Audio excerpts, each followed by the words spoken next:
Hello everyone, आप सभी का स्वागत करता हूं इंडियन स्टॉक स्कैनर पे। चैनल पर नए हैं तो चैनल को सब्सक्राइब कर सकते हैं। तो देखिए दोस्तों, अभी क्या हो रहा है इंडिया में कि जो जितने भी डिफेंस स्टॉक उसमें काफ़ी हद तक तेज़ी देखने को मिली है। और ख़ास करके जो गवर्नमेंट का अभी ध्यान इन सेक्टरों पे, खास करके जो पीएसयू स्टॉक्स है उसमें काफ़ी हलचल देखने को मिली है। और अभी इसी क्रम में एक कंपनी है जिसका नाम है एचएएल। तो देखिए, हिंदुस्तान एरोनॉटिक्स लिमिटेड का भी शेयर्स काफ़ी देखा जाए तो इस ये एक तो 52 वीक हाई इसने तोड़ा ही था। साथ ही साथ इसने 5 सालों का जो हाई है उसको भी तोड़ दिया था इस साल। अगर बात करें 5 सालों की, पिछले 5 सालों की, तो ये 5 साल के हाई स्तर पे पहुंच चुका है स्टॉक, जो तकरीबन 3800 के लेवल को क्रॉस कर चुका है स्टॉक। और काफ़ी तेज़ी देखने को मिली है स्टॉक में। और इसमें एक न्यूज़ निकल के आ रही थी, जो हमारे प्राइम मिनिस्टर हैं श्री नरेंद्र मोदी जी, तो वो अभी क्या था कि इस सप्ताह यूएस विजिट करने वाले थे। और उसमें क्या है कि जो आप जानते हैं जैसा कि जो जीई इलेक्ट्रिक है वो यूएस की कंपनी है। और ये कंपनी क्या है कि इसको एक देखा जाए तो दुनिया भर में स्पेशलाइजेशन में सबसे मशहूर ये कंपनी है, जो इंजन मेकिंग में काफ़ी मशहूर कंपनी है। मिलिट्री एयरक्राफ्ट के लिए ये इंजन बनाती है। तो अगर इसकी डील्स की बात चल रही थी कि एचएएल के साथ इसका डील हो जाए, तो जो अभी हमारे इंडिजिनस एयरक्राफ्ट है उसके लिए इंडियन टेरिटरी में अगर एग्रीमेंट सफल हो जाता है, तो अभी बातचीत चल रही है इस पर कि जिसकी पॉसिबिलिटी ज़्यादा हद तक बन रही है कि एग्रीमेंट शायद सक्सेसफुल ही रहेगा। तो हुआ कि भारत की टेरिटरी में, जो इंडियन टेरिटरी में एयरक्राफ्ट इंजन बनाना काफ़ी हद तक पॉसिबल। बात कर लेते हैं कंपनी की स्टैब्लिशमेंट की। तो देखिए, ये जो कंपनी है ये काफ़ी पुरानी कंपनी है। और ये तकरीबन इसका इतिहास जो है बहुत पहले से चलता आ रहा है। ये 1940 से अगर बेस देखा जाए कंपनी का, तो ये 1940 से ही कंपनी काम कर रही है। और अगर बात करें इसके स्टार्टिंग की, तो स्टार्टिंग में जो वालचंद हीराचंद नाम के इसके स्टार्टिंग के जो फाउंडर थे वो इसके चेयरमैन बने थे। और उस समय चूँकि हमारा देश आज़ाद नहीं हुआ था, तो जो किंगडम ऑफ मैसूर था उसके साथ इन्होंने कोलेबोरेट करके इस कंपनी का नींव रखा था। फेज की अगर हम बात करें, अगर हम स्टार्टिंग फेज की बात करें, तो जो विलियम डी पॉले थे, तो उस उन्होंने उन्होंने जो न्यूयॉर्क के इंटरनेशनल एयरक्राफ्ट कॉरपोरेशन न्यूयॉर्क था, उसके तरफ से यहाँ पे सेटअप करने के लिए उनको भेजा गया था। जो स्टार्टिंग फेज में ऑर्गेनाइजेशन और इक्विपमेंट का जो कार्य था वो उन्होंने ही इस्टेब्लिश करवाया था, सेटअप करने का काम। अगर उनकी बात करें तो देखिए क्या था कि obtained a large number of machine tools and equipment from the United states. शुरुआती दौर में इसको काफ़ी लार्ज मात्रा में और मैक्सिमम जो इसके स्पेयर पार्ट्स थे वो वहीं से यूएस से ही आते थे। अगर बात करें इंडियन गवर्नमेंट की, तो देखिए उस समय चूँकि हमारा देश आज़ाद नहीं हुआ था, तो 1941 में क्या हुआ कि जो इंडियन गवर्नमेंट थी उसने 1/3, ब्रिटिश इंडियाई गवर्नमेंट थी, उसने 1/3 स्टेक कंपनी में खरीद लिया था। तो चूँकि उस समय में तो 25 लाख रुपए बहुत होते थे। 1941 की बात करें तो उस समय में इसका 1/3 स्टेक उन्होंने तकरीबन 25 लैक्स में बाय कर लिया था कंपनी का। स्टार्टिंग दौर में इस कंपनी का जो मेन उद्देश्य था वो ब्रिटिश मिलिट्री को एक सपोर्ट प्रोवाइड करना था। जो भी हार्डवेयर सप्लाई थे एशिया को काउंटर करने के लिए, क्योंकि आप जानते हैं उस समय वर्ल्ड वार 2 चल रहा था, तो जापान को काउंटर करने के लिए इन लोगों ने इस कंपनी का इस्तेमाल किया था उस समय में, कि जापान को काउंटर करने के लिए एशिया में जो जो भी स्पेयर पार्ट्स थे उसके सप्लाई के लिए जापान को काउंटर करने के लिए इस कंपनी का यूज़ करते थे। अगर पहली एयरक्राफ्ट की बात करें तो हार्लो PC-5 जो थी वो इसने बनाया था। और बात कर लेते हैं 1942 की, तो 1942 में क्या हुआ कि गवर्नमेंट जो थी, जो हमारी ब्रिटिश इंडिया गवर्नमेंट थी, उसने इस कंपनी को नेशनलाइज कर दिया। और जो भी सेठ वालचंद और हीराचंद थे और जो भी प्रमोटर्स थे, सबका उन्होंने जो भी स्टेक था वो एक्वायर कर लिया, जिसका कि मैसूर के किंगडम द्वारा विरोध भी किया गया था, लेकिन वो ज़्यादा कुछ कर नहीं पाए थे और ब्रिटिश इंडियाई कंट्रोल में ये कंपनी आ गई थी। 1943 में क्या हुआ था कि जो बेंगलोर की फैक्ट्री थी उसको पूरा पूरा यूएस के ऑपरेशंस के लिए, यूएस एयरफोर्स के ऑपरेशन के लिए सौंप दिया गया था। उसके बाद क्या हुआ कि इसका काफ़ी हद तक एक्सपेंशन शुरू हुआ। और एक तरह से देखा जाए तो रिपेयर अमेरिकन एयरक्राफ्ट के रिपेयर मेंटेनेंस के लिए और ओवरऑलिंग के लिए ये आपका देखा जाए तो काफ़ी एक महत्वपूर्ण स्थान बन गया था। और इसको 84th एयर डिपोट के नाम से जाना जाता था। तो जैसा कि आप जानते हैं कि जो ये ब्रिटिश की इंडिया कंट्रोल में आ गई थी, तो 2 साल इसके होने के बाद ही ये दुनिया अगर देखा जाए तो लार्जेस्ट ओवरऑल रिपेयर ऑर्गेनाइजेशन बन गई थी पूरे ईस्ट की। और अगर पोस्ट वार की बात करें तो ये रेलवे कैरेज एक्टिविटी में भी इन्वॉल्व हो गई थी कंपनी। अब हम बात कर लेते हैं आफ्टर इंडिपेंडेंस की। तो जो 1947 हमारा देश चूँकि आज़ाद हुआ था, तो उसके बाद ये कंपनी जो है वो भारत सरकार को, गवर्नमेंट ऑफ इंडिया को ट्रांसफ़र कर दी गई थी। और अगर हम बात करें 1980s की, तो वहाँ पे कंपनी का एक काफ़ी महत्वपूर्ण कार्य शुरू हो गया था, जब इन्होंने मैन्युफैक्चर करना शुरू कर दिया था इंडिजिनस एयरक्राफ्ट, जिसका कि आप सभी नाम जानते होंगे, जो HAL तेजस और HAL ध्रुव है। वो 1980s में ही इसका शुरुआत कर दिया गया था। उसके बाद फिर इन्होंने जो MiG-21 जो रशियन बेस्ड एयरक्राफ्ट थी, उसके भी अपग्रेडेशन का काम शुरू कर दिया था, जो कि तकरीबन 20 साल तक, जो कि तकरीबन ये बढ़ा के 20 सालों तक इसकी लाइफ एक्सपेंड कर सकते थे। जी हाँ, ये वही एयरक्राफ्ट है जिसने US बेस्ड एयरक्राफ्ट F-16 को पाकिस्तान में मार गिराया था। HAL को काफ़ी और भी कई सारे डील मिले हैं, जिसमें कि महत्वपूर्ण डील की बात करें तो एयरबस, बोइंग, हनीवेल से कॉन्टैक्ट है कंपनी का, जो उसके इंजन के लिए स्पेयर पार्ट्स सप्लाई करती है। 2012 में कंपनी में थोड़ी सी सुस्ती देखने को मिली थी, जो कि इसका प्रोडक्शन काफ़ी धीमा हो गया था, लेकिन 2012 में इस कंपनी ने काफ़ी हद तक कमबैक किया, जो कि उस समय में चूँकि बोर्ड को रिकन्स्टिट्यूट किया गया 2015 में, और फिर जो TS राजू थे वो CMD थे इस समय में, और फिर गवर्नमेंट के द्वारा भी उस समय नॉमिनी अपॉइंट किया गया था, जिसमें कि 2 गवर्नमेंट के नॉमिनी थे और जो 6 थे वो इंडिपेंडेंट डायरेक्टर्स थे इसमें। आज अगर बात करें मार्च 2017 की, तो इस समय में मेक इन इंडिया जो अभियान था वो काफ़ी हद तक एक देखे तो एग्रेसिव मोड पे पहुंच गया था, जिसमें कि इसके चेयरमैन और जो MD थे उन्होंने अनाउंस किया कि उन्होंने कुछ प्लान्स फाइनलाइज किए हैं, जिसमें कि इंडिजिनेशन ड्राइव को ये रेगुलेट करने वाले हैं, जिसमें कि इन्होंने टारगेट बताया था कि तकरीबन 1000 मिलिट्री हेलीकॉप्टर्स जो है, जिसमें कि कमोग 222-6 लाइट कॉम्बैक्ट हेलीकॉप्टर्स, आपका एडवांस लाइट हेलीकॉप्टर्स, और ओवर तकरीबन देखा जाए तो 100 से अधिक प्लान इन्होंने अगले 10 सालों के लिए बताया था कि जो ये 222-6 हेलीकॉप्टर है वो रशियन डिफेंस मैन्युफैक्चर के साथ एग्रीमेंट करके बनने का काम कंपनी ने शुरू कर दिया है। जो 222-6 हेलीकॉप्टर्स हैं उसका इंडियन एयरफोर्स में काफ़ी महत्वपूर्ण योगदान देखने को मिलता है, जो कि रिप्लेस करने वाली थी चीता और चेतक हेलीकॉप्टर के फ्लीट को।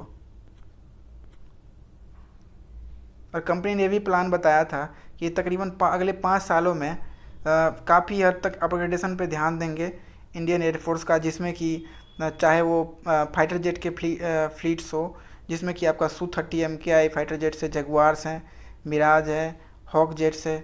तो ये सभी इन सभी फाइटर जेट्स को अपग्रेड करने का काम भी कंपनी शुरू कर चुकी थी। उन्होंने 123 लाइट कॉम्बैक्ट एयरक्राफ्ट एयरफोर्स को सप्लाई करने का भी प्लान बताया था, जिसमें कि तकरीबन 16 जेट्स थे, जो कि एनुअल के हिसाब से देने का एग्रीमेंट था। और जो लाइट कॉम्बैक्ट हेलीकॉप्टर्स प्रोडक्शन होता है कंपनी का, उन्होंने इसके लिए एक अलग डिवीज़न बना दिया था, HAL कॉम्प्लेक्स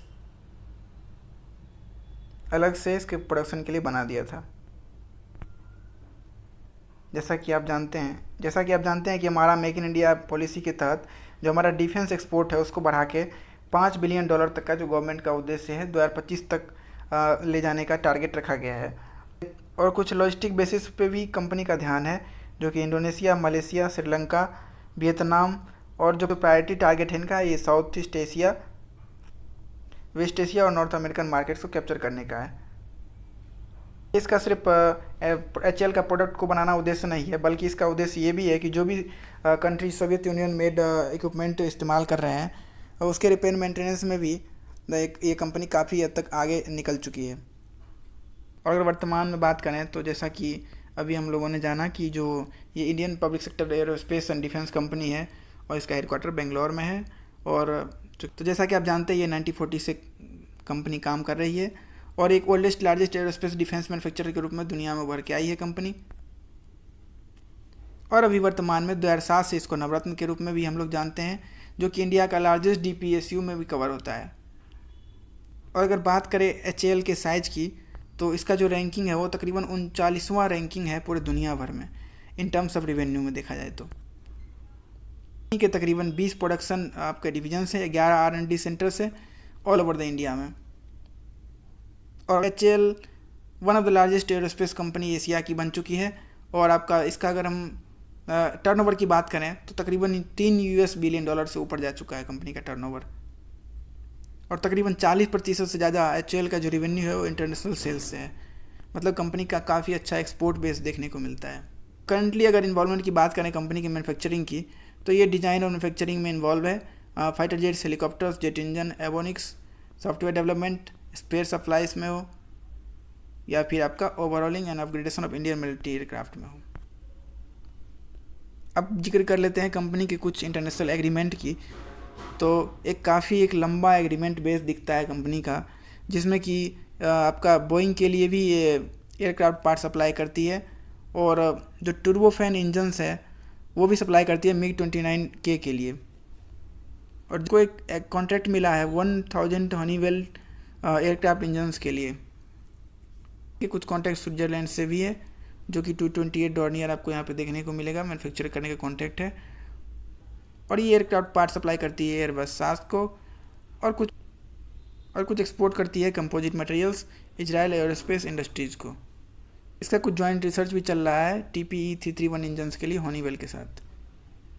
इंडियन एयरफोर्स है, उसको भी ये लाइट हेलीकॉप्टर सप्लाई कर रही है, और उसका मेंटेनेंस का भी एग्रीमेंट है कंपनी का। और ये मलेशियन जो Su-30 MKM है उसके लिए भी कंपनी का कॉन्ट्रैक्ट है। और ये इन्वॉल्व है supply ambulance version of HAL ध्रुव और पेरू के लिए भी 3 HAL Dhruv helicopters for Turkey, जो कि तकरीबन 20 मिलियन का यहाँ पे कॉन्ट्रैक्ट देखने को मिलता है। नामीबिया के लिए HAL Chetak Cheetah helicopters for supply of HAL Dhruv helicopters to Mauritius national police के लिए। जो इंडिया का मित्र राष्ट्र है इजराइल, उसके साथ भी यहाँ पे कॉन्ट्रैक्ट है कंपनी का, जिसको कि एरोस्पेस इंजन के लिए प्रोजेक्ट पे काम कर रही है। और साथ ही ये सप्लाई करती है स्टील और निकेल एलॉय GE एविएशन को भी। बात करते हैं कंपनी के डोमेस्टिक एग्रीमेंट्स की, तो तकरीबन 221 सुखोई Su-30 MKI जो है वो इसका मैन्युफैक्चर करने का प्लान है, जो कि ये रसिया की जो सुखोई एरोस्पेस कंपनी है उसके साथ मिलकर बना रही है। और तकरीबन 200 HAL लाइट कॉम्बैक्ट हेलीकॉप्टर्स हैं इंडियन एयरफोर्स के लिए, और तकरीबन 500 HAL ध्रुव हेलीकॉप्टर्स हैं वो भी इंडियन एयरफोर्स के लिए बना रही है। और एरोस्पेस हब के लिए भी ये तेलंगाना में काम कर रही है, उसको भी अपग्रेड करने का काम कर रही है इंडियन एयरफोर्स के लिए। और जो कनाडा की CAE है उसके साथ कोलैबोरेट करके ये बेंगलोर में जो हमारा हेलीकॉप्टर ट्रेनिंग फैसिलिटी होती है वही प्रोवाइड करवाती है।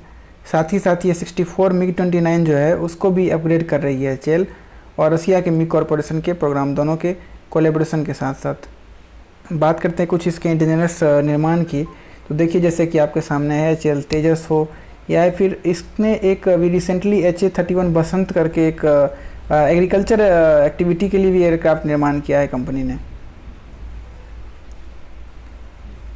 HF-24 मारुत है, उसके बाद फिर आपका HJT-16 आपका किरण है, और HAL-26 पुष्पक है।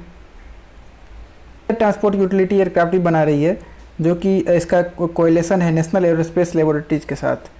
और अगर बात करें हेलीकॉप्टर्स की, तो ध्रुव, रुद्र आर्म्ड हेलीकॉप्टर्स, ये सब आप देख सकते हैं यहाँ पे।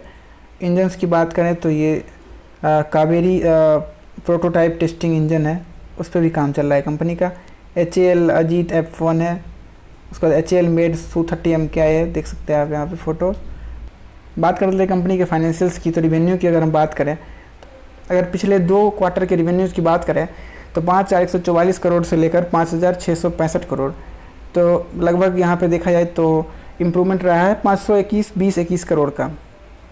और यदि यहाँ पे देखें हम पिछले क्वार्टर से रिसेंटली क्वार्टर जो भी मार्च 2023 का था, तो उसमें तो एक काफ़ी ड्रामेटिक चेंज देखने को मिला है, जो तकरीबन 5,665 करोड़ से लेके और 12,494 करोड़ से ऊपर तकरीबन देखा जाए तो आपका 6,829 करोड़ का इम्प्रूवमेंट यहाँ पे देखने को मिलता है, जो कि काफ़ी बेहतरीन यहाँ पे नतीजों के साथ बना हुआ है। अब बात कर लेते हैं नेट प्रॉफिट की, तो इम्पैक्ट तो होगा ही रेवेन्यू का नेट प्रॉफिट पे, तो यहाँ पे काफ़ी अच्छा नेट प्रॉफिट भी बढ़िया एक बनाता हुआ ग्राफ देखने को मिलता है। जो अगर बात करें पिछले क्वार्टर से इस क्वार्टर के नेट प्रॉफिट की, तो तकरीबन 1688 करोड़ का यहाँ पे कंपनी ने नेट प्रॉफिट में हाइक लगाया है। अब आते हैं प्रॉफिटेबिलिटी रेशियो की, तो ऑपरेटिंग प्रॉफिट की मार्जिन की बात करें तो तकरीबन 26% से ऊपर होती है। जो रिटर्न ऑन कैपिटल एम्प्लॉयड है वो तकरीबन 30% से ऊपर है। नेट प्रॉफिट मार्जिन की बात करें तो 20% से ऊपर है। रिटर्न ऑन इक्विटी की बात करें तो तकरीबन 29% से ऊपर निकलती है। अगर हम पी रेशियो की बात करें तो 22 से ऊपर देखने को मिलेगा पी रेशियो, जो कि मुझे लगता है जिसका कि इतना बड़ा मार्केट बेस हो, मार्केट कैप हो और फिर रिवेन्यू हो कंपनी का इतना अच्छा, तो उसके लिए मुझे लगता है 22 रुपये का पी एक बेहतरीन पी के साथ बना हुआ है कंपनी। बात कर लेते हैं प्रमोटर्स होल्डिंग की, तो जो प्रेसिडेंट ऑफ इंडिया है, जाहिर तौर पर सरकार की कंपनी है, तो तकरीबन 71% से ऊपर की होल्डिंग उनकी है। HDFC ट्रस्टी कंपनी लिमिटेड भी यहाँ पे 4% से ऊपर की होल्डिंग है। लाइफ इंश्योरेंस कॉर्पोरेशन तकरीबन 3.5% शेयर होल्ड करती है। ICICI प्रूडेंशियल म्यूचुअल फंड तकरीबन 1 से 1.5% के बीच में यहाँ पे होल्डिंग देखने को मिलता है। अब बात कर लेते हैं डिविडेंड की, तो जो लेटेस्ट डिविडेंड है इनका वो तकरीबन 20 मार्च 2023 का यहाँ पे 20 रुपये का इंटरिम डिविडेंड देखने को मिलता है। उससे पहले 18 नवंबर का ये 20 रुपये का इंटरिम डिविडेंड, उससे फिर अगस्त आपका 2022 का 10 रुपये का, और फिर उससे पहले 2022 में ही यहाँ पे देखने को मिलता है डिविडेंड। उससे पहले फिर 2021 में 14 रुपये का इंटरिम डिविडेंड देखने को मिलता है। वीडियो अच्छी लगी हो तो चैनल को सब्सक्राइब कर सकते हैं। वीडियो में बने रहने के लिए आप सभी का बहुत बहुत धन्यवाद। आपका दिन शुभ हो।